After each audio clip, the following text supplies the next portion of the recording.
Sahabat Excellent, kembali lagi bersama kami sesi khusus bersama Bapak Rahmat Afandi. Nah, Pak Rahmat, tentu saja kalau saya berbicara tentang kondisi Pak Rahmat sekarang, bisa menulis buku, bisa menemukan beberapa metode-metode untuk anak-anak. Tentu saja saya yakin nih Pak Rahmat bahwa tidak terlepas dari pengalaman pahit. Nah, pengalaman pahit bagi Pak Rahmat itu seperti apa dan apa maknanya Pak Rahmat? Pengalaman pahit mungkin yang membuat saya eksis di dunia pendidikan. Betul. Gitu ya. Iya. Sebenarnya gini, saya boleh flashback ke belakang sedikit ya Pak Agung ya. Ketika saya dulu SD kelas 6, saya punya seorang guru yang dari awal guru itu saya kagumi, ternyata begitu jadi guru kelas saya berbalik.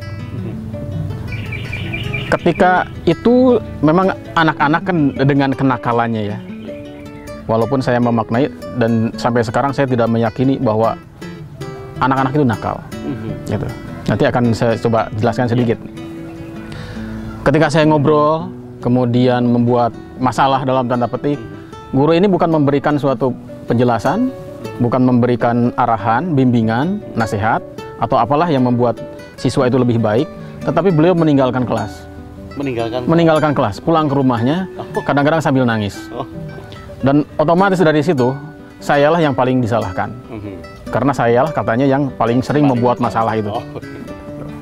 Nah, berangkat dari situlah, saya berpikir, kalau suatu hari kelak saya jadi guru, saya tidak akan seperti beliau. Saya ingin jadi guru yang tangguh. Seperti itu. Nah, mungkin malaikat mencatat. Ketika saya ditanya oleh guru, Pak Maman Cahyana, kalau tidak salah namanya, Mat, kamu ingin apa? Cita-citanya ingin jadi apa? Saya nyeletuk saja, pengen jadi guru Pak. Rupanya dicatat oleh malaikat. Dan memang seperti itulah. Jadi saya katakan pada diri saya harus jadi guru yang baik, saya harus jadi guru yang hebat, tidak boleh seperti yang dulu-dulu. Nah, itulah yang memperkuat saya. Dan sekarang di dunia pendidikan yang saya hadapi sekarang, sebisa mungkin saya memberikan yang terbaik kepada anak-anak. Seperti itu. Tidak meninggalkan kelas seperti dulu-dulu. Karena itu kan pahit ya yang dulu kan. Iya. Oke Pak Rahmat, tadi menarik sekali ketika Pak Rahmat mengatakan bahwa sebetulnya tidak ada anak yang nakal. Ya. Bagaimana supaya guru-guru yang lain ini tahu Pak Rahmat bahwa sebetulnya anak itu nggak nakal, tapi kenapa kok dia bertingkah seperti itu? Apa sebabnya kira-kira Pak Rahmat? Menurut pengamatan saya begini, ketika anak masuk ke kelas yang baru, misalkan dari kelas 5 naik ke kelas 6 atau dari kelas 4 ke kelas 5 terus sebelumnya, ada satu anak yang sekarang sedang saya tangani gitu ya, dari kelas 2 kalau tidak salah sampai sekarang kelas 6 dia dicap sebagai anak yang nakal. Jadi ketika kelas 5 naik ke kelas 6 ke kelas saya sudah diwanti-wanti oleh guru-guru yang lain, Pak Rahmat awas, anak ini nakal. Tapi begitu saya menyelaminya ke dalam, nah ini mungkin yang tidak dilakukan oleh orang guru-guru yang lain. Jadi kebanyakan yang ada sekarang adalah anak-anak diajak untuk memaklumi kita sebagai guru. Diajak memaklumi guru. Memaklumi kita, memahami kita. Diajak untuk masuk ke dunia kita. Padahal untuk mengetahui karakter seorang anak, kitalah yang harus terjun ke dunia mereka. Harus masuk ke dunia. Nah, bagaimana? Ya harus seperti anak-anak. Nah, itu yang tidak dilakukan. Dulu saya mempunyai hobi bermain dengan anak-anak. Sampai sekarang pun begitu. Hanya sekarang mungkin saya kurangi lah ya porsinya. Kalau dulu saya main gendong-gendongan, main petak umpet dengan murid-murid itu. Ketika jam istirahat, saya jarang sekali berkumpul dengan guru-guru yang lain.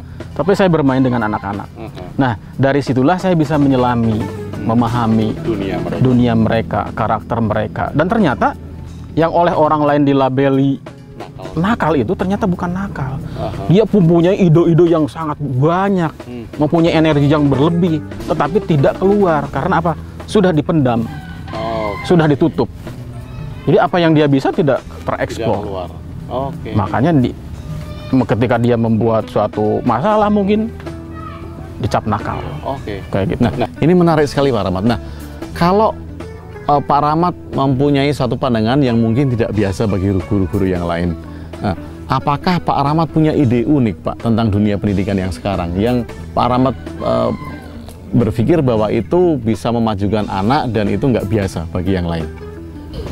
Mungkin bukan ide unik ya, ini yang saya jalani yang saya giatkan, saya ambil satu contoh sederhana saja. Ketika murid di awal tahun ajaran masuk ke kelas yang baru, rata-rata anak duduk manis, diem, kemudian mereka disuruh mendengarkan, ini loh aturannya di kelas, ini loh tata tertibnya, kalian tidak boleh ini, tidak boleh itu, tidak boleh ini, tidak boleh itu, dilarang begini, dilarang begitu, kalian harus seperti ini, seperti ini. Padahal yang menjalankan aturan itu siapa? Yang menjalankan tata tertib siapa? Anak-anak. Nah, yang saya lakukan selama ini adalah ketika memasuki tahun ajaran baru, saya ajak anak-anak justru untuk membuat tata tertib sendiri. Oh, mereka membuat tata tertib sendiri? Atas kesepakatan mereka. Oke. Kita tulis di papan tulis, atau dengan proyektor, kita proyeksikan di papan tulis. Kita ketik apa yang mau mereka lakukan, apa yang tidak mereka lakukan. Dan sebisa mungkin, hal-hal yang kita tuliskan, yang menjadi tata tertib buat mereka itu adalah kata-kata yang positif. Kata-kata yang positif. Kata-kata yang positif.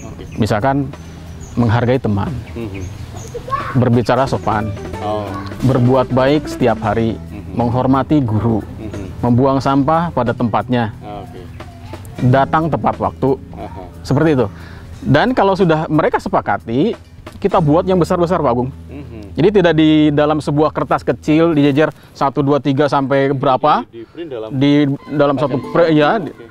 Tapi kita buat selembar-selembar yang besar, kita tempel di tembok di sekolah, di dinding sekolah, dan itu menjadi afirmasi positif yang akan mereka lihat setiap hari. Seperti itu. Itu contoh sederhananya gitu itu. Jadi ini menarik sekali kalau anak-anak diajak untuk membuat peraturan itu sendiri. Jadi mereka sadar ya Pak Rahmat ya. Mereka mempunyai kesadaran. Kalaupun mereka melanggar, kita arahkan. Ini siapa yang membuat? Dan yang terpenting adalah ketika anak melanggar peraturan itu, tata tertib yang mereka buat, sebisa mungkin guru tidak memberikan hukuman. Sebisa mungkin guru tidak memberikan hukuman. Saya tidak pernah menghukum di kelas. Anak yang bersalah berat atau ringan, saya tidak pernah menghukum mereka. Tetapi lebih ke pemberian pemahaman, pengertian, dan memberikan sebuah konsekuensi. Misalkan kalau ada anak terlambat 5 menit, kita tawarkan, kamu nanti jam istirahatnya dikurangi 5 menit, atau nanti jam pulangnya terlambat 5 menit. Pilihan yang jadi mereka diakui eksistensinya, tidak dipermalukan. Di dalam pilihan itu mereka tetap harus memilih, Pak Rahmat ya, walaupun guru tidak serta-merta untuk memberikan hukuman. Oke, Pak Rahmat, sahabat Excellent, ini menarik sekali bahwa ternyata anak-anak itu bisa diajak berkompromi untuk membuat sebuah aturan. Dan nanti kita juga akan mendengarkan cerita dari Pak Rahmat bahwa Anda juga pasti nggak percaya. Anak-anak murid yang mungkin selama ini belajar itu diam-diam saja, Pak Rahmat mengajaknya untuk mendengarkan musik lewat handphone. Sesaat lagi kita akan kembali bersama kita.